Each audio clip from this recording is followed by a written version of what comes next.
Wait, are you really a jealous guy? No, I'm not. Yeah, you are. You got crazy eyes though. You look like you'll murder somebody. I think it's just because of the pollen. The pollen. Yeah, it's like bad allergies. Brought to you by Juggernaut Cookie Company. The most delicious, gluten-free, 12 grams of protein, non-GMO, and kosher cookie you'll ever have. Check them out. Use the promo code CookiePro20 to save 20% at www.cookiehunk.com. We are also brought to you by Reba's Rescue in Chesapeake, Virginia. Now, I know there's a whole lot of people out there who need a furry, four-legged friend to bring home, and there's no shortage of rescue animals that need a good home. Luckily, our friends over at Reba's Animal Rescue make it their mission to give great dogs and cats a home. So check them out, rebasrescue.com. That's REBAS rescue.com. Tell them Antoine and Britt sent you. You won't save anything, but you'll be giving a dog a good home, y'all. They're saving a life. They are saving a life, and you can absolutely. foster too. Yes, and you can foster. Yes. What's up, Brittany? Nothing. What's up with you? Let me ask you a question. Oh gosh. Have you ever been in a relationship that was just your partner was so jealous that it just ruined the entire relationship? Yes. Because we know there's levels to it. Yes. It was like okay, the normal amount of jealousy at first, then it like just skyrocketed. Just got more toxic and more toxic. Yeah. How about you? Oh yeah, of course. Yeah. Can't wait to hear about it. We're gonna dive into that. We're gonna talk about the new season of 90 Day Fiancé Happily Ever After? Huge question mark. And we're gonna talk about some relationship stuff as it pertains to jealousy. Here we go. Welcome to another edition of Hold Your Applause, the podcast. I'm here with my beautiful, lovely co-host, drinking her White Claw, Serge, Britt Daniels. How you doing, Brittany? I'm good. Hey, guys. Listen, when we even drink White Claws, now I'm not even gonna front. I'm a man's man. Are we really gonna do this? But when I drink White Claws, I gotta have the Surge. If you don't know, White Claw Surge is the one that's 8% alcohol instead of 5%. The move is to make it a mixer. So you have your tequila, and then instead of doing like soda or tonic, you just mix it with this extra 8% alcohol. Right, but we're not going to do that tonight because we got to drive home. But if you're, in the comfort of your own home, that's a great idea. I love that. Hell yeah. Shipping that off. Yes. Man. 90 Day Fiancé Happily Ever After has started off with a bang, absolutely. Now, Brittany I just got Brittany into this show. I love the show. I've been watching it since day one. Why are you making that face? You said you didn't watch the show. No, I'm saying I haven't watched it in about a year. I'm on and off. I got things to do, Antoine. Sunday nights, I'm putting my kids to bed. You got shit to do. I got stuff to do. Whatever. Big girl stuff. But I do love it. So I already know Gino and Jasmine. I've already been around the block with them. Been around the block with Gino? He looks like you're type. Okay. He looks like you're type for sure. He does. Who doesn't love the patch in the back of the head, dude? Why is he still wearing the hat? I don't get it. Like, just let it go. And they're weird hats. Like, just wear like a baseball hat. He wears a fedora 90% of the time. And no wonder why I like him. Because I am a fan. But they're like too big for his head. Are you sure? That dude got a big ass fucking head. No, they like go down past his ears. Like, it's like a weird, I don't know. Is he just trying to cover up the patch in the back? Is that the thing? Or does he like just not love the fact that he's bald? And he probably has a good shaped head. I don't know. That shit is shaped like a thumb.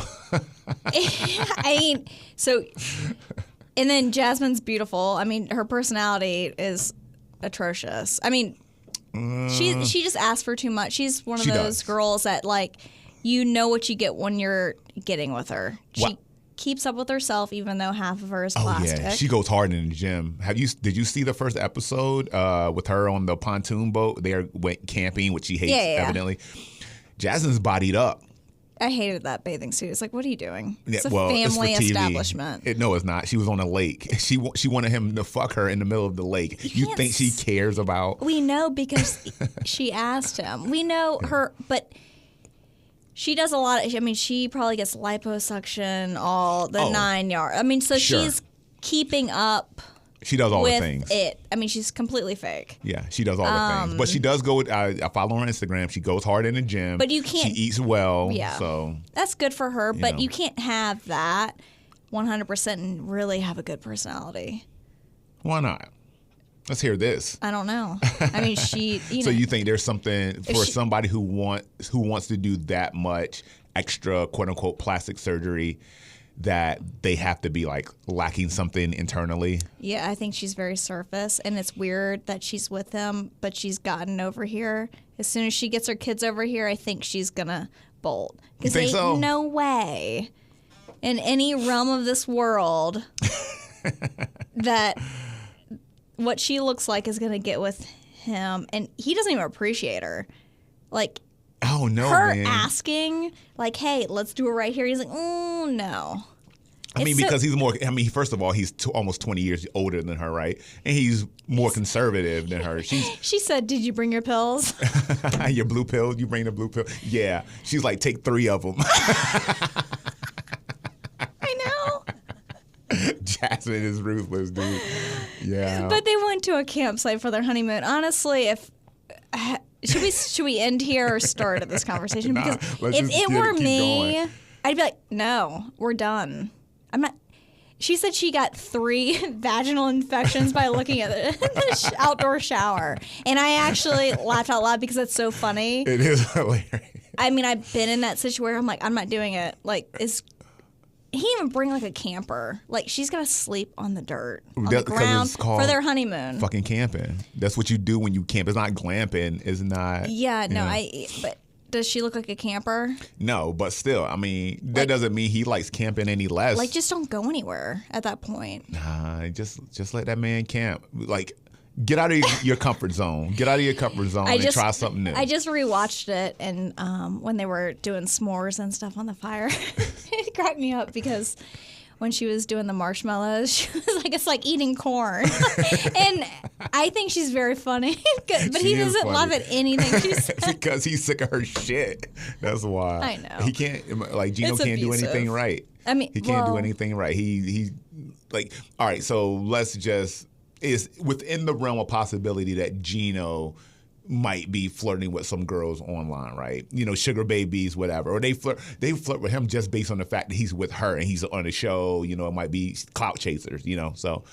But he doesn't have much. So I don't know who's flirting with him. But I think what they show on TV and what's reality might be like is seriously distorted because, and now let me know in the comments if I'm wrong, but I heard that they make anywhere from $2,500 to $5,000 per episode, and then they make anywhere from $1,500 to $2,500 for the tell-all. But then the show covers travel and hotel stay, per diem, shit like that. So, you know, if he has a decent job on top of that, he doesn't have one. He said, "I don't have a job."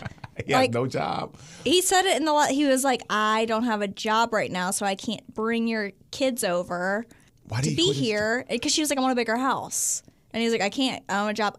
He said he quit his job to focus on bringing her over. Either he was going over there way too much and he just wasn't in the off, whatever he was doing. That makes 0 sense. He said it in that episode. He said, I don't have a job. And I thought, what? Why is she with someone who doesn't have a job? Does she not realize as soon as she meets someone that's like just slightly above him, she's going to say, see you later. Well, that's the thing. You know, I think we come from the show, they're not going to tell you this, but I think they might be doing, and they do all the shows. They do Happily Ever After. They do Before the 90 Days. They do 90 Day Fiancé. They do all of the shows.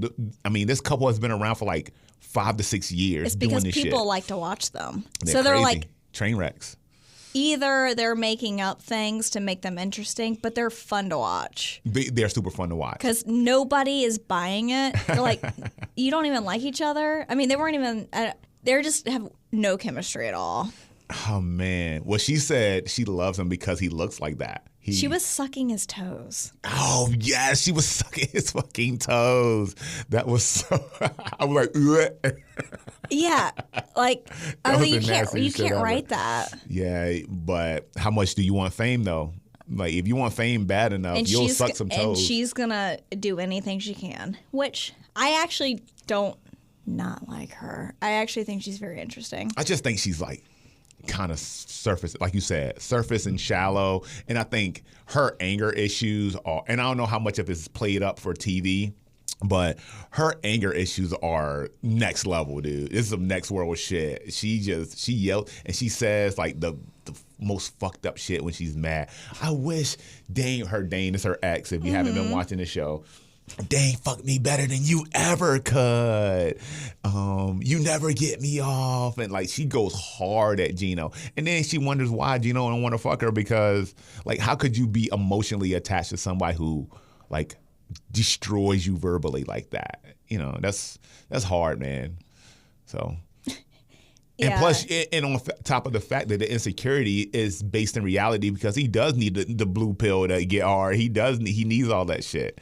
And partially because she treats him like shit. Like he can't get it up by himself because she's an asshole. But he treats her like she's like nothing too. I mean, he's not really. But she knew. Like, explain that to me because I feel like he treats her like the average couple, treats. I think that she's way worse. I mean, everything she says to him, I agree with you. But he takes it. He needs to learn how to stick up for himself he should have said stay. But he likes it being on the show, stay in Panama. But he's just like takes things. Yeah. Well, some people are just naturally like non-confrontational. Like a punching bag. Yeah, like somebody I know. I'm not gonna say any names. And that's so unattractive. What? You're naturally non-confrontational. Yeah, but I don't take. You've never seen me mad. Yeah, but that's because all my ex-boyfriends don't comment. Well, just because you don't externally show that you're mad doesn't mean you don't get mad. Right. It's a build-up. Yeah. But Gino, I mean, I don't know. I mean, what are his good qualities? I mean, he's taking care of her. I mean, this whole K1 visa, that shit ain't cheap. Why doesn't he have a job? I mean, that might be temporary, He said, I don't have a job. We're living on my savings. Well, but they've been living on his savings for the last, 5 years. What did he do? He was I think he was in IT in some shape or form. Because remember when he went to Panama a couple seasons ago, and I think this was before the 90 days or something like that, he said that he put away $500,000 in savings or had $500,000 in savings just to float them through living expenses, through buying her the ring and shit, paying for the entire K1 visa process. Like he did all of that. And she went and spent the wedding dress money on a fucking butt lift. Are you fucking serious? Like what type of asshole person knows that this person doesn't have a job? You're no matter what. If you're gonna ride with them. You can't be half-assed. Just ride with them, and they don't have a fucking job. They're sending you money. They're sending your family, your kids money, just to make sure that you're comfortable. And he's like, I want you to have the wedding dress that you want. $4,000. And we know that's kind of like middle of the road, maybe a little bit on the higher end as far as wedding dresses go, but we can call it middle of the road. No, that's it. But still, that's not a cheap fucking dress, right? But you're never going to wear it again. And honestly, it went to a good place. Are you being serious? It went to a good, no one ever wears their wedding dress again. Nobody's passing But still, that's not the point. It's custom for their own body, but I bought you a dress for this purpose. And you're gonna did she wear it? No, she didn't buy it. She used it on a butt lift. She used the money on a butt lift. Oh, he gave her the money to buy the dress. Yes. Oh, I thought she bought the dress, wore it, and then resold it, and then bought. No. Oh, okay. No, he sent her the cash for it. She gets a butt lift with it. But I do you one better. She didn't have enough money to get the whole butt lift, so she asked her ex-boyfriend for the other half of it. And he paid for it? And he paid for it. And he saw it, too. And didn't tell Gino. And he saw it, too. And didn't tell Gino about this shit. So then Gino's like, she's like, I got something to tell you, baby. That's how she thought. I got something to tell you. All soft and docile and shit when she fucked up. And tells him about it. And obviously he's fucking pissed off because, this is money for our wedding dress, your wedding dress, which money evidently he doesn't have because he doesn't have a job. So he's pulling out of savings to make sure that you look good on wedding day and you get fucking ass lift. And she said the same shit you just said. What? I can only wear the dress once. This lasts forever. Well, no, I thought that she already wore it, so I didn't know. So that was if you're going to sell your dress, obviously after you wear it, no one's going to wear it again because it's custom fit. So I get, if that was the thing, I could get it. Like, okay. That would have been it for me.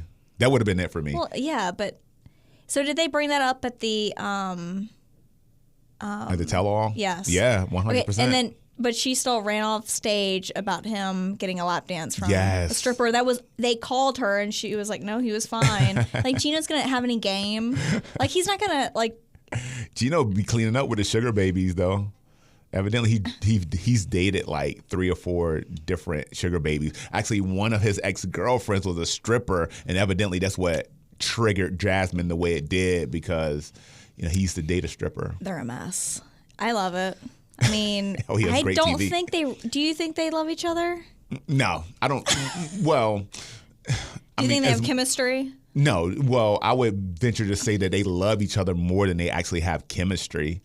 But I don't think he likes her. I think Jasmine is the type of chick that keeps someone that she views as lesser than her around because she knows she is insecure. And if she was like dating like a dime ass dude, then she would be insecure and she would be all up his ass all the time. Or maybe more so. Maybe she'd be better and more docile, and then the roles would reverse. Maybe she has to be so masculine because she only dates men who literally just take it. Maybe, but I don't think that the physical appearance of a dude is gonna make her more subservient. As a female. She doesn't want physical appearance. She wants money. I think she wants both. I think she wants both, and I think that, but she knows from her value system, is more important for her to have somebody that she can kind of control a little bit rather than have somebody who's like an icon. Because can you imagine if you went out to a bar and she was with a dude that's socially recognized as like a 10 and she gets all this attention, or he gets all this attention, and can you imagine the rage that will come out of that woman? See, I think it's the complete opposite. I think if she were with it, obviously it would have to be older. I think what she wants, she's like, I want a yacht, a private jet. He's going to have to be older. He's going to be like something that she has to work for, and he's already like in his own masculine. So she's like tones her down a bit. Really? But I feel like she's putting all these other guys in their place because she thinks she's better than them. And she runs the show. But if a man stepped up, had all the stuff that he could give her, like, I don't care, buy this for yourself, G5, yacht, everything you want, she can't say anything. Well, she's not going to speak up because but just she's like going to that, they find a reason to say something. Well, then he'll just say, see you later. Yeah, and then she'll be like, oh no, but I don't know. You just gotta tell her, like, shut the fuck up. Like, those men would. Yeah, you gotta be like, look, put her in her place. You're tripping right now. You need to. I don't think she would speak up to those men. I think she's doing this because she can't with Gino because he has got nothing, and she realizes that, and she knows she looks way better than him, but that's all she has right now. But shit, even someone in that position, Gino is even starting to get tired of her shit. But he's a hop skipping and jump away from saying, like, look, you need to carry your ass back to Panama. I'm done. I mean, she did say that. She was like, well, then I'm going to move back if you can't take my kids here. He's like, well, all right. He didn't say anything. There's only so much abuse that a man can take. And you came over here complaining about all you do is fucking complain. Your dog pisses all over the fucking carpet and shit. Like, nah, you need to be home. You need to be home with your people, for sure. That's very rude. Well, I mean, we'll see. I mean, I don't see, but She swears she's in love with him. She swears that she loved that dude. I mean, she was sucking on a man's toes. I actually think she does. My like wife don't him. suck on my fucking toes. That shit don't happen. That's probably a good thing. I mean, that was disgusting.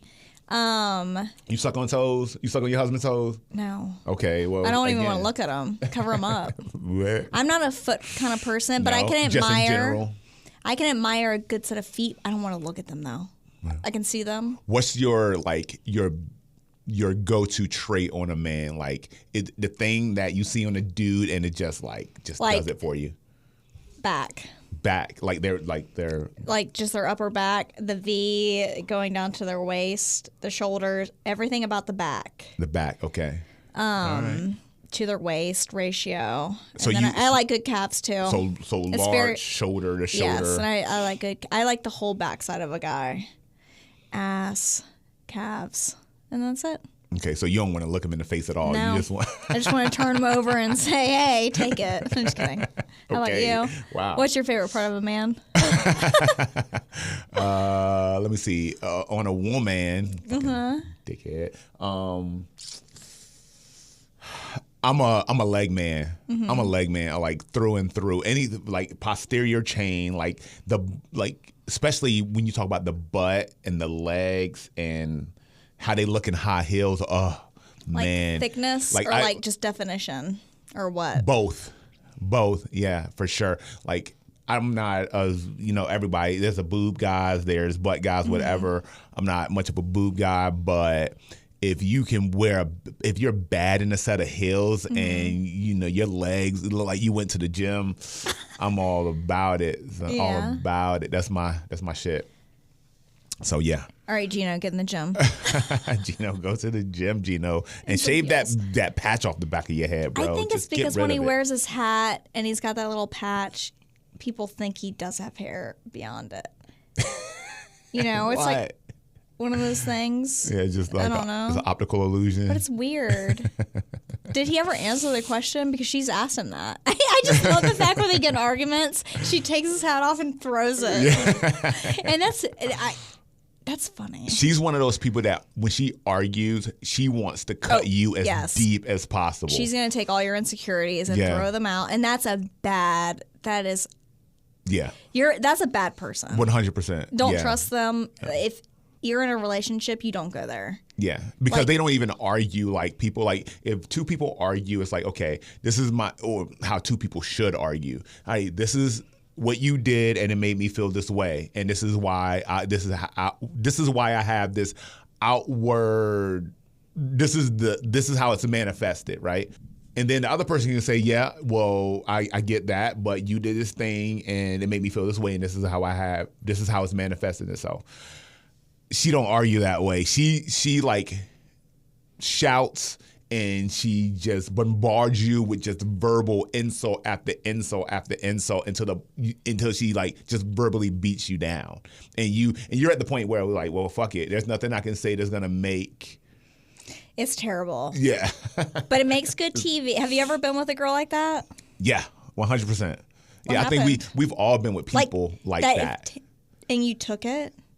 Well, I mean, you've literally fought grown men in front of well, it's one of those things. People. It's one of those things to where sometimes it's easier just to find a way to remove yourself from the conversation because it's not going anywhere, and there's nothing you can say that's gonna change the person's mind, and they're not gonna, see your side of things or come closer to your side of things. So it's just like, fuck it, just. But all did right, it affect you, or were you upset about it, or were you just like, I just want to get out of here? Oh yeah, and it slowly destroys the relationship because it's like a scab, and that scab just continues to like grow and grow and grow and grow until you get to the point where you're just desensitized by anything. Like you don't want to like show any outward affection, emotion. Like a person's jealous, like a person's ability or their want to be quote unquote right in an argument is one of the worst things you can have in a relationship because you don't listen to what the other person's. That's not an argument. That's like you're a dictator at that point. This is my thing. This is what I want. This is the way I want to feel. This is the way you should feel. And there's no understanding, no listening. Yeah. So I've been in relationships like that, in a way that I feel like is more destructive because it's different when you're just like kind of dating someone, right? And it's like, hey, you see the warning signs, you see the red flags, and you kind of like, oh, I need to keep my eye on that shit. And that person does it enough, and you're like, well, all right, I need to get out of this relationship, and you end it. But when that happens, when you're in some sort of significant relationship, i.e., long-term relationship, marriage, stuff like that, then it, your ability to get out of it is less and less and less and less, and then you get that whole trapped. You're trapped in it. You get that feeling, and so now you have to deal with the insecurity of the other person, and you have to deal with the feeling of being trapped in that. It's it's just like 4-wall straitjacket. I'm glad you got out. That's a lot, Antoine. No. Thank you for sharing. That's. But we've all been there. There's not one person that's in earshot of what I'm saying right now we've all been on every end, I feel like. And I feel like the good understanding is like recognizing what you're doing and then finding like, okay, working on it and acknowledging it. Yeah. Because I've been on both ends too, where I'm like, that was crazy. I need to be better and realize what I'm doing. But people make you crazy. Oh yeah, 100%. And those aren't the right people. Like when people absolutely make you crazy, I feel like you need to like take a whole. But when you're in it and you're just blinded, and you just got, I don't know. Have you ever been in a situation to where the initial interaction between you and your significant other was, okay, you did this thing and you're wrong for doing this thing. This is the other person talking. And you're wrong for doing this thing no matter what that was. And your initial response was, well, I didn't do anything. This is what happened. This is my feeling on it. Your feeling is different. I get that. And we can agree to disagree. And then as they started to really kind of beat you down verbally, you started internally, you're like, well, wait, maybe I did do something wrong. Maybe I am fucked up. Maybe maybe I could have been better. Are you asking an argument? Am I realizing in that situation I'm wrong? Yeah. And I take ownership of that? Yes. Even if it's warranted or not. Sometimes. But this person is so convincing because they're like just either so aggressive or they try so hard to get their point across or to try to get their point across that you end up questioning yourself in that situation. Questioning myself in a good way, like I'm acknowledging I did wrong, or like they're gaslighting me into thinking I am every day of my life. I feel like, and it's weird. Yeah. Because multiple relationships I've had that, and then some of them when I wasn't, aware enough of everything. As I've gotten older, I've gotten wiser with so many experiences. But yes, yeah. Do you think people change? What do you mean? Do you think that a person, as they're younger, like if you're a young man, for example, and I'm just using young man because I'm a man and that's the only, point of view that I can speak from. As a young man, if you are an insecure man and you project that onto your partner, right? In whatever you are. Your own reality. You're always wondering what they're doing. You're wondering who they're talking to. You're jealous about where they're going out with their friends, hanging out with their family, all of those things, right? Mm-hmm. And then as you get older, you realize that behavior is not right. Do you feel like as we get older, we can change that behavior, or you just you learn how to mask it better, or you just come to terms with the fact that this is who I am as a person. I'm just fucking insecure. 100% people can change. Excluding narcissist, I feel like they're in a realm of their own, which they have to figure out through like intense therapy. I have dated a few narcissists, which is very hard. You're never going to win anything. And it's very hard arguing with one because you're never going to win if you're normal. People can definitely change. If they want to work on it and be self-aware, I think people, if they want to, they can change. Really? I don't think so. I don't think people change. I think as we get older. In arguments? Yeah, no. I think as we get older or we encounter certain experiences that we learn how to navigate those experiences in a either better or worse way. Like some people get older and they get worse, I mean, I feel like, yeah, that's the best case. Yeah, so I don't think that people can change. I don't think a person's character changes. I just think they learn how to either mask it better or they learn how to navigate it in a way that allows them to kind of trick people into thinking they've changed.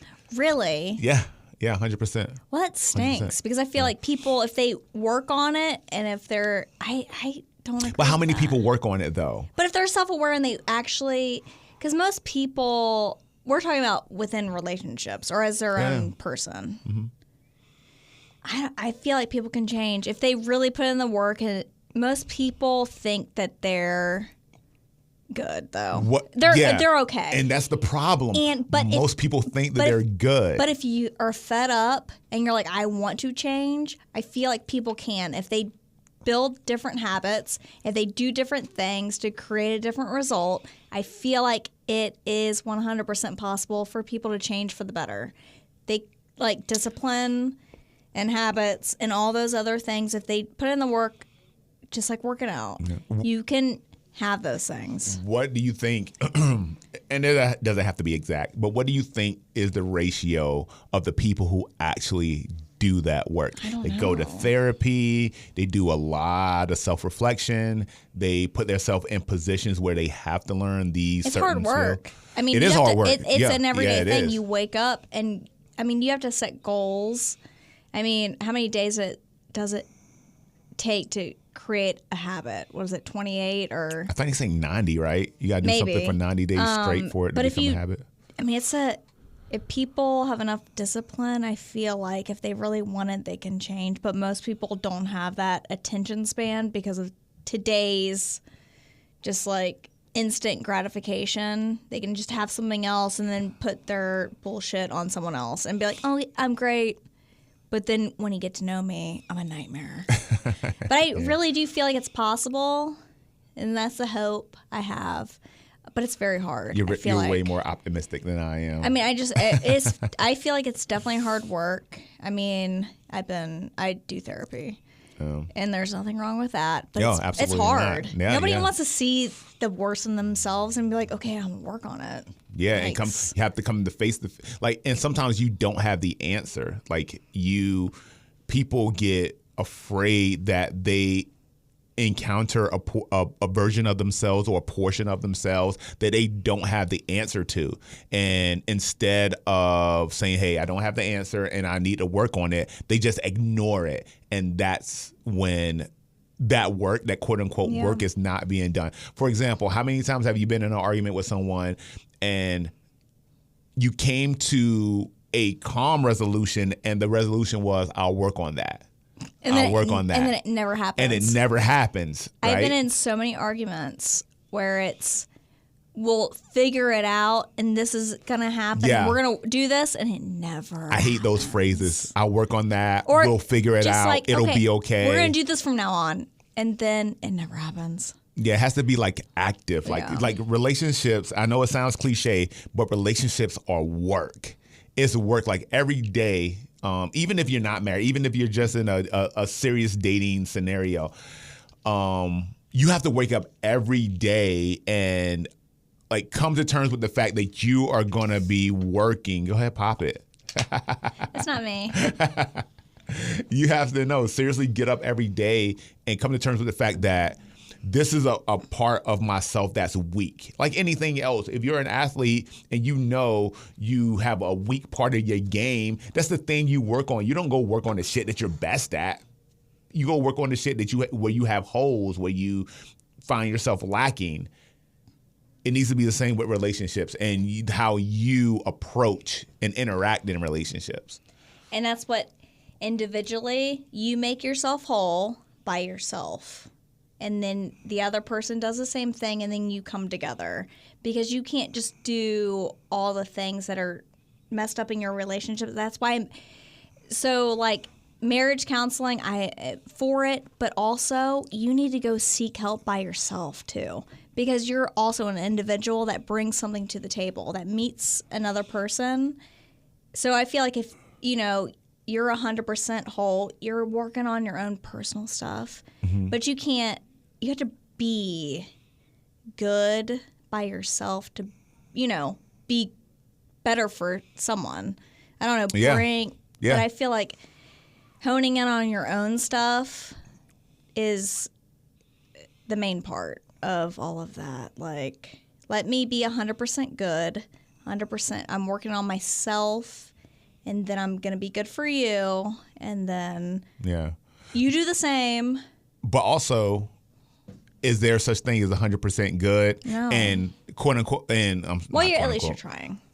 And if it is a version of you that we can consider 100% good, is it even possible to find that without another person in the equation, right? Because for example, you can go home, you can put on your PJs or your sweats or whatever, sit on the couch and watch TV, talk on the phone, get on the internet, do whatever, and be totally fine. But then when you add a variable in, who's the variable? It could be the kids, the husband, anything. That's when that space becomes possibly more turbulent because you have to deal with what the kids want, what the husband wants, blah, blah, blah. So I would venture to say that it's hard for us to find what our best self is without having the variable of another person to challenge us in some things. Because we can be fine by ourselves. We can, be with ourselves and just worry about our own shit every day, all day.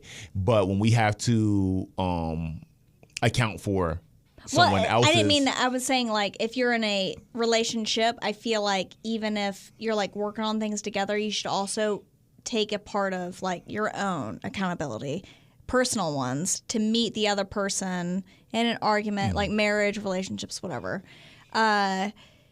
But life gets you, and it does. It's your partners when you're having those important conversations, intimate ones.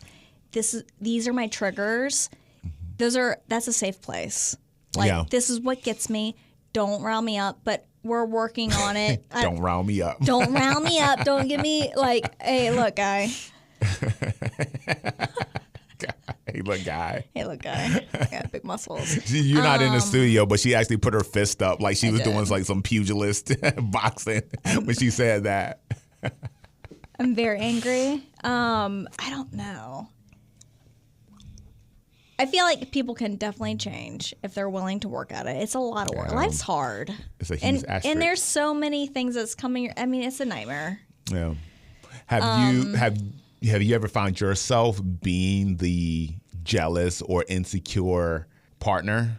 I mean, if I'm honest with myself and in all people in today's society, when everything is a click away, even when I'm dating someone, I'm I know he's seeing something that looks better than me, which is fine. Insecurity, I feel like everyone's insecure a little bit. Yeah, again. A little, 1%. Yeah. Everyone is a little insecure because they're not that. Who they think is, I don't know, something better than them. We're all insecure, sure. Yeah. But I'm saying, but you know what I'm saying. Have you been the person I've never that went off my handle. No? Okay. No. All right. But I have acknowledged things. I wouldn't say it's jealousy. It's more of a... But I'm pretty even keel. Really? But I am sort of... I've brought up instances in relationships where I'm I've seen things, and I'm not okay with that. Yeah. It makes me feel insecure, and that's what I say. Right. But I try to lay low. Yeah. That's why I got so much anger inside me. And I work on it through therapy because all the jealousy. I'm just kidding. How about you? Yeah, when I was younger, when I was younger, like in my, I know, when I was born, I was 41 years old. Yeah, in my teenage years or like late teenage, when I knew enough to say, okay, I was in a relationship, whatever. And in my 20s, yeah, for sure. I think it was one of those things to where, because I used to be fat. When like PHAT? No, or like FAT, like capital F, capital A, capital T. How so fat? I think at my heavy, so when I dropped out of school. Wait, what? And got into the workforce. And this is way before my MMA career and everything. I got up to about 320 pounds. I was not sexy by any stretch of the imagination. And I think and as a kid, I was a chunky kid too. And then, I hit my growth spurt in high school, my sophomore year, and I lost a bunch of weight, got down to like 175, wrestled, football, all that stuff, all the things you do as a kid. And when I left home at 19, my mom was like, I'm moving to Carolina. She's like, she said, I can't feed you anymore, Antoine. No, this is like before that. This is like shortly after, around the time I was graduating high school. She was like, I'm moving to Carolina. I want to get out of this. What I'm in now, I want to get out of whatever. And that's a whole nother story for a different day. But I moved out on my own, at 19. I had my own apartment. I had I had my own car. I had to have multiple jobs because I couldn't keep shit afloat. And I just figured it out, right? But in that time, I put on a lot of weight. I was working in restaurants. I was eating bullshit. I wasn't exercising. I went from someone who was going like a 3-sport or 2-sport athlete, 3-sport athlete, and to nothing, right? And so I put on a lot of weight. And I got to 320. I was like super happy with myself and just was in a position to where I was like, if I could even find a girl, I was like, I might want to eat her. Well, that's weird. See, you just kick a man while he's down. No, I'm joking. But yeah, no. It was weird. I don't want to repeat it. They heard you. Hear me. They heard you. You didn't hear me though. But no, and I was just like super happy in that whole like realm and era of my life. So when I finally found MMA and I got into a point where I just had healthier people around me, and in that whole and if you have ever done any martial arts or anything like that, it's real, that the camaraderie is there, the clickiness is there, and these people are like-minded, right? So what does that mean? What do you mean by like-minded? Like-minded, like they have the same goal. They want to get better. They want to, they want to be good at what they're doing, and positive reinforcement. Everyone's exactly. So I went from an environment where it was just very sedentary, me by myself, always working, eating shit, just really just being in a lower place, to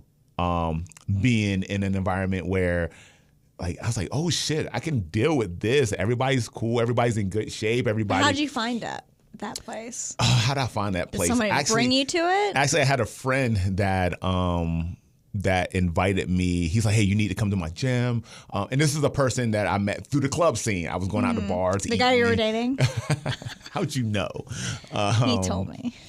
So he helped me out and told me, and it's weird because he had been asking me to go for months, and I always found a reason why I couldn't, why I didn't want to.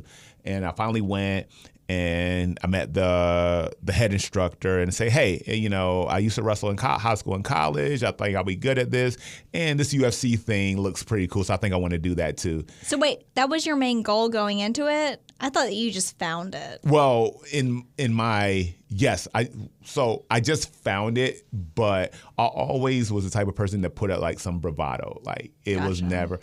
I knew the UFC was a thing, so I was, if I'm gonna do it, I'm gonna do it. But you went there. And like nobody ever thinks they're gonna be like opening, or Ronda Rousey is gonna be opening up for you. Yeah. And that's where you went. Yeah. And like I never do anything half-ass. It was one of those things where I was in my head, I was like, I can get here, and so I'm gonna make my body do it. And I was balls deep. I was every day. I was training 4 hours a day from Jump Street. 4 hours? I thought you had a job. I did have a job. I would work out in the morning. I would go to work. I would get off work at 7 and go right back to the gym. It was. Didn't you have kids? Had kids, and with my job, I had Sunday, Monday, and Tuesday off. That's when I had my kids. We don't need to know about your schedule, but that's when I had my kids, and and that's what it took. That's what. But the baggage of me being that insecure fat kid, it still kind of carried over. So when I got to a point where I was more attractive, girls wanted to talk to me. I would, walk in the bar and just be like, "Oh, Twan, hey, boo, hey." I got a lot of that. Anyway, that's weird. but it was a 180-degree turn, and just emotionally, I just wasn't. I wasn't ready to handle that. And so I was like, why does girl, even I knew I was in better shape. I was down to like 240, 50 pounds. And I knew that I put the work in to be here. In my head, I was just like, why she want to talk to me? Why she, I still had a level of insecurity about it. And that manifests itself into insecurity towards the relationship. Where you at? Where you going? You going out with friends again? You hang out with your girlfriends again? You work late again? Like it was bad. And I never got violent. I was never one of those people who was like a violent person. I was always pretty kind as a person in general, except to you. Why you like? I'm perfect. but yeah, I was definitely insecure. Carried some of that. I have a question. She's burping up the White Claw. I am. It's weird. What did you put in these? Did you refeed me? I didn't put anything. Just kidding. 8%. Yeah. I'm joking. When did the confidence come? Because it's not. Did it come from other people telling you look great, you were amazing, or did it come from you like finally realizing that you did it, looking in the mirror, and being like, "Holy crap, I did this by myself." I think it was like just physically repetition, almost like the fake it till you make it type of analogy. Like it was repetitious. Don't steal my quote. And it was like I did it enough, and I had enough people tell me like, all right, you're good, you're quality, you're a good person, you're attractive, and all those affirmations a person. No matter if you're introvert, extrovert, whatever, those affirmations are valuable, right? And so I think I heard it enough to I finally started to believe it. Mm-hmm. And then once you believe it, you start to live your life that way. Yeah. So yeah. So what is your so after all that happened, how do you find your confidence today? Are you like living off the words of others to you, or do you find it within yourself? I don't find confidence. I don't find confidence at all today. It's within yourself? No, it's like who I am is who I am. It's just. So you have it already? Yeah, I have it. Or do you feel like it's coming from others and you need it to build you up? That's the question. Like, do you feel like you need words of affirmation from others to build you up, or do you already have it? I think I have it. I have it, and you it know just who comes you from. are, and then that's it. Yeah. Are you sure? I think I have it, and it came from because remember I came from years of not having it, and then when I finally had it, it felt good. But now I know what it feels like. Like it's effortless for me now. Like I don't know if I'm confident or not confident. I just know the person that I am now. I'm happy with. It doesn't matter here nor there what anyone says. Yeah, exactly. And it took years for me to get there. And I think martial arts, again, helped a lot. I think just the person that I am, I'm a very user-friendly person, I think. I think I can kind of like adapt to pretty much any situation. Shut up. Like user-friendly? No, I'm user-friendly. It's like I'm easy to navigate around. We know. What about you? What about you? Do you feel like you're a confident person in general? Yes. Only because Have you always been that way? No, I'm deaf tone. Only because so Antoine knows, as a friend, I grew up in the acting after I started at 16 in acting, went on to fitness modeling. You were in a about 20. You were in a Danny McBride ad, right, for K-Swiss? Yeah, I was in a double spread. Yeah, she was. All right. Anyway, what are those SI magazines? Sports Illustrated? Yeah, ESPN. Yes, I was in the first page with Danny McBride. He was leg pressing me, but I lived in a world before I started dating someone who took me out of it, and I enjoyed it so much, but it was awful for my. The relationship was awful. No, my. The career was awful. Yeah, okay. well, fitness modeling, because they tear you apart. And I was a good girl. I mean, it's I wasn't dating anyone. So I was, I felt like I was a good girl. So their criticism I took, and that's why it's hard for me to take compliments today, because I'm like, ugh.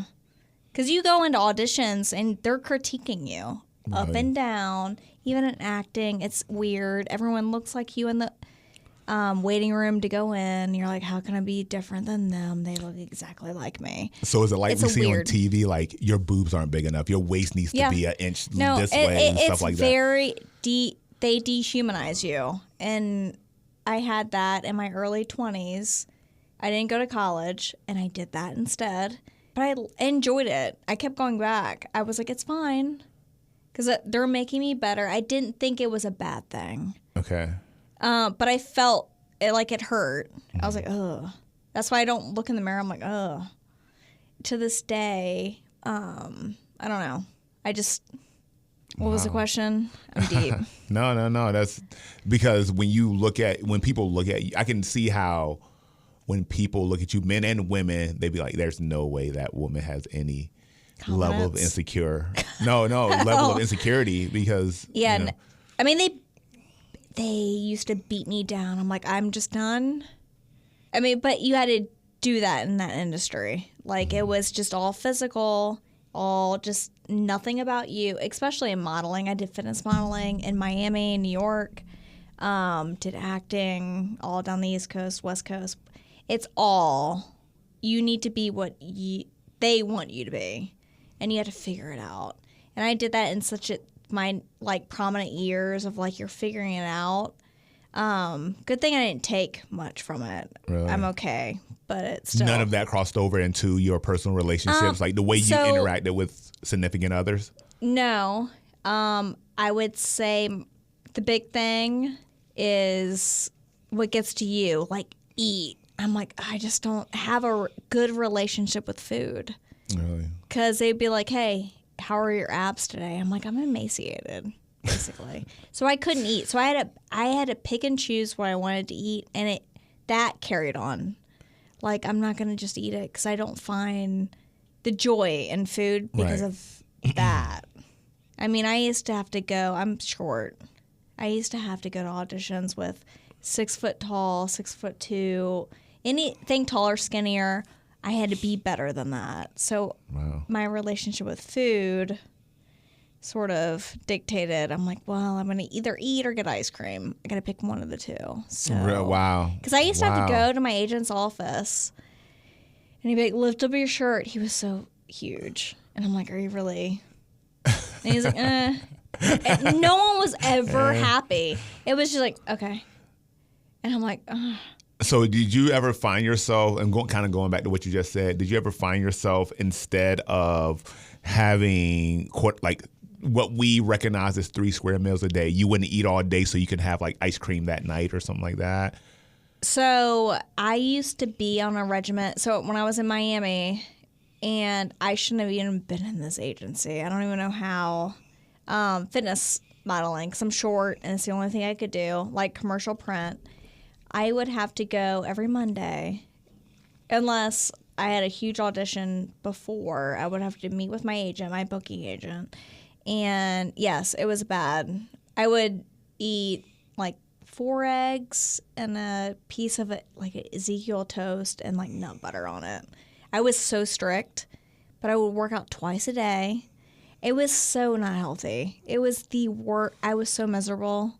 But I took on if he said, okay, you look good, I'm like, oh, I'd be on a high. Wow. But when he'd be like, okay, I'm like, really? I think I look good. But that's why I don't. It's so weird because I don't physically look in the mirror now because I'm like, I've done so much in my prominent years to like fit in. Uh-huh. And even though I do have confidence, I know that I'm not bad, but I don't try. I do try, but I tried so hard then, and it's like, why? Wow. For what? That's, man. For what? No, when you explain, and I know it's like this across the board, but when you explain it the way you just did, you realize how tough women have it, dude. Women have it tough because no matter what, even if a man is a model and his body is being just really like dissected in that way, at the end of the day, as a man growing up, you always are taught, or you learn, you got to be the alpha. This is how a man acts. This is how a man conducts himself, and women never get that because they're always you're taught to be the nurturer. You're taught to be the caretaker. Yeah. And then when you want to put yourself in a position to where you have some sort of power and take some sort of control over your life, then you have people like that telling you like there's some part of you that's not good enough. That's fucked up. And I didn't even want that. I was going through so many acting auditions. They were like, you have great shoulders. And I swear. And I'm like, oh. You do got great shoulders, though. Well, I had way better shoulders then after, I was in my prime. And they were like, you need to do fitness modeling. And that's all I heard. Through my auditions, they were like, you need to, you got a great body. And then I just found myself, and I didn't like it. It was weird. You didn't like fitness modeling? Well, no. I was fine. I liked working out. I liked doing sports. I swear I was athletic at one point. I promise you. But it got to a point where I wanted to be an actress more than, and they were like, you need to do fitness modeling. You have a great body. I'm like, oh. And then that's what Danny McBride, K-Swiss, and all. But I got Nike ads, so many more. From that, I made so much more money off of just from fitness stuff. Yeah. And I'm like, I barely work out. Wow. Then I hated the process. Oh man. Yeah, that's rough. That's rough even to hear because just to know that we live in a world where people can be just, and again, like you say, your agent was fat, out of shape, and you're being. He was lift up your shirt. It's demoralized. I was so good then, and I just felt like I was at my purest. I didn't drink then. I didn't do anything bad. And I'm a good girl, but you're just it sticks. Yeah, I can imagine. Sticks. I can imagine. And I'll never forget it. I have nothing against him, but he had to do his job. Yeah. And that's how and he's probably desensitized by. Yeah. He probably sees 100 girls. I would walk in and be like, let me see your abs before you go to this auditions. It was for an ab roller. I'm like, oh my God. Okay. And I did it too. I mean, it was like anything else, but. Man. Yeah. Wow. Man, enlightening. Thanks for sharing that. That's awesome. That's awesome that you shared it. It's not awesome you went through that experience. That's okay. But, you used to hit people. Yeah, but it's different because our we can walk in the cage looking like a fat piece of shit. As long as we were winning fights, that's more money in your pocket. Do you hate the person? How do you hit somebody to death that you don't? How do you do that with good? It's a sport, morality. just like anything. Yeah. Well, first of all, I grew up wrestling, and so I was used to one-on-one competition from, from the age of 14 years old. And as a sport, there's only one or two fighters that I hated going into fights with and coming out of fights with. And everyone else, like I remember like dudes who I like turn their face into hamburger, and we went out for drinks after and like went to a bar and had a blast. And like that, it's a sport, and you know what you're signing up for, and But if you didn't know them, is the first punch to your head like you're getting angry now? Like, don't hit me. Nah. Like, where does it? So it's just like for fun. Well, not for fun, but like you train for this. Like like what happens if this happened? What do you do if that happens? So you train hitting for men for like, hey, let's just fight. Yeah, I mean, it's the nature of the beast, But that's the difference between men and female. I don't know. No, dude, there's some badass female fighters out there that will crush your soul. Yeah, but why are they like that? Who wants to get messed up in the face as a woman? Who wants to get punched in the face? Well, again, some women and people in general, but since we're talking about women who are competitive, dude, women are brutal. Like there's a reason why female pit bulls are better fighters than male pit bulls, because like women are, and I think women carry just a natural aggression based on the world that they have to live in. We're just mad because we got a bunch of stuff. Yeah. They and all that just turns a person into like a fierce fighter. I would never want to get in a ring with any other woman. Well, that's you. Yeah, but I feel like that's most women. But some women. I think if you give most women the opportunity to exercise or express some sort of aggressive tendency that they have, would just talk it out. They'll take it. No, they ain't gonna hit. And all of them might not want to get hit, but some of them will pick some sort of because they've got some sort of thing they got to hash out with the other woman. Most women. Really? Huh. I don't think I want to be like, hey, a woman, I meet her, I'm going to punch her in the face. Ladies, tell me what you think. Does the average woman have a competitive bone in their body that wants them to kind of exercise some aggression? Easy stuff. Let's see. I think I would venture to say that, the majority of women. We have not talked about. Like even you box, and when you box and you hit shit, you feel better after. Yeah. You release some sort of aggression, or it's the movement of endorphins that allow you to take pleasure in that process, right? But I don't, yes. Well. Correct. But I don't want to hit someone in the face. You've never wanted to hit someone in the face? Yes, in my head. But I don't want to get hit back either. See, that's what it is. You'll hit as many people as you want. I don't want to hit anyone. As long as no one hits you back. I honestly don't want to hit anyone. Yeah. But I don't think anybody like... How'd you keep your teeth? Men or women, I don't think anyone naturally wants to hit someone. And what made you want to hit someone? Again, it's a sport. But you're a guy, and I feel like I got two young boys, and they just want to wrestle all day long. It's physical. It's all physical. And I'm like, I'm exhausted. Man, I can't meet you at I am not a man. I don't get it. I try my best. Yeah, but there's plenty of women that can. It's just you in particular. Is it just me? Yeah. Am I the problem? You're just a punk ass. That's all Am I that the is. problem, Antoine? Antoine. I remember the first day that I walked in. I was born. I remember the first day I walked into my gym when I started training before my first amateur fight. The first girl that I sparred, her name was Kim. Kim Bone. We're still friends to this day. Haven't seen her in a couple of years, but I still love her to death. She was 130 pounds. But she liked to about fight. 5'4", and she beat the shit out of me. God, and it was please contact me and send me a picture.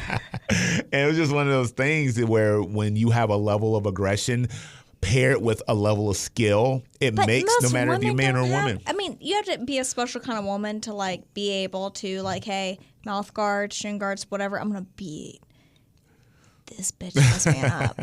I'd be like, honestly, I can't even. No, I'm a woman. I mean, but that's a different kind of woman, and I'm grateful for them. I want to be you, but I'm just not. I got an umbilical hernia. Yeah, you keep telling that lie. No, it's not a lie. Every time we work out, she's like, you can feel it. I can only lift so heavy. I have a umbilical hernia. I do. It's surgery is the only option. So get it fixed. No, it's not a thing. Thank you. Okay, yeah, do it. I will when I've got time. Oh, man. Man, I enjoyed today's podcast. Me too. No. We got a little bit deeper. I feel like I know you a little bit better today. That's awesome. That's always good when you, like, your colleagues, you feel like you know them. She teared up a couple times, y'all. Like, man, I teared up a couple times. Yeah, just listening to your plight as a human, as a female human. So, but let us know what you think, guys. If you think jealousy, someone can actually change from being a jealous person to being a pillar in that relationship. Let us know what you think. Listen to us on YouTube. We're on Spotify. We're on iHeartRadio, Apple Podcasts, Amazon. Like and subscribe on YouTube. Help us get those numbers up. On behalf of me and my co-host Britt Daniels, we thank you for listening.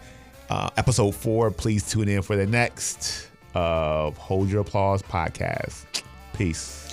Bye.